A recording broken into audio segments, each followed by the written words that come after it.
എന്തായാലും CPM ഒരു കാര്യം മനസ്സിലാക്കിയിരിക്കുന്നു, ഞങ്ങൾ ഇനി വീണ വിജയനെ സംരക്ഷിക്കുന്നതിന് വേണ്ടി മുന്നോട്ടില്ല എന്ന ഒരു രീതിയിൽ തന്നെ കാര്യങ്ങൾ വ്യക്തമാക്കിയിരിക്കുന്നു. എങ്ങനെയാണ് ഒരു മുതിർന്ന മാധ്യമപ്രവർത്തകൻ എന്ന രീതിയിൽ, മുതിർന്ന ഒരു രാഷ്ട്രീയ നിരീക്ഷകൻ എന്ന രീതിയിൽ, ഒരു എഴുത്തുകാരൻ എന്ന രീതിയിൽ ഈ ഒരു സാമൂഹ്യ വിപത്തിനെ സാർ നോക്കിക്കാണുന്നത്? അല്ല, സ്വതവേ കമ്മ്യൂണിസ്റ്റുകൾ വളരെ ഭീരുക്കളാണ്. കമ്മ്യൂണിസ്റ്റുകൾ ഭീരുക്കളെന്ന് വെച്ചിട്ടുണ്ടെങ്കിൽ ഏതെങ്കിലും സമയത്ത് ഏതെങ്കിലും സർക്കാർ കർശനമായുള്ള നടപടികൾ എടുക്കുന്ന കണ്ടാൽ അവിടെ കമ്മ്യൂണിസ്റ്റ് പാർട്ടിക്കാർ സൈലൻ്റ് ആണ്. ഇപ്പോൾ കേരളത്തിലെ കമ്മ്യൂണിസ്റ്റുകാരെ കുറിച്ച് എനിക്ക് നല്ല നിശ്ചയമുണ്ട്. ഇപ്പോൾ ഇവിടെ തന്നെ വീണ വിജയൻ താമസിക്കുന്ന അവിടെ ബേക്കറി ജംഗ്ഷനിലെ വീട്ടിൽ ഇഡിക്കാർ വന്ന സമയത്ത് പിണറായി വിജയനും കൂടി ഉണ്ടായിരുന്നതിൻ്റെ പേരിൽ പിണറായി വിജയനെ കയറിയിട്ട് ന്യായീകരിക്കാൻ വേണ്ടിയിട്ട് ഈ പറയുന്ന MLA മാരും മന്ത്രിമാരൊക്കെ അവിടെ കൂടിയതാണ്. ഈ ഗോവിന്ദ മാഷ് എന്നൊക്കെ പറഞ്ഞ അയാൾ മാഷൊന്നുമല്ല, അയാളെന്തോ ഡ്രില്ലൊക്കെ പഠിപ്പിക്കുന്ന ആളാണ്.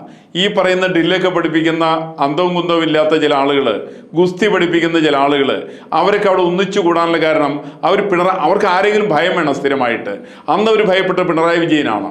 പിണറായി വിജയൻ്റെ ഇനിയാണ് റെയ്ഡ് ചെയ്യുന്നത്, അദ്ദേഹത്തെയാണ് ചോദ്യം ചെയ്യുന്നതെങ്കിൽ തങ്ങൾ മിണ്ടാതിരിക്കുകയാണെങ്കിൽ നാളെ പാർട്ടിക്ക് പുറത്തു പോകുന്നുള്ള സംശയം അത് ഗോവിന്ദനുണ്ട്, അത് സാക്ഷാൽ ഗോവിന്ദനുണ്ട്, അത് ശിവൻകുട്ടിക്കുണ്ട്, അത് ജോയിക്കുണ്ട്, അത് A.A. റഹീമിനുണ്ട്.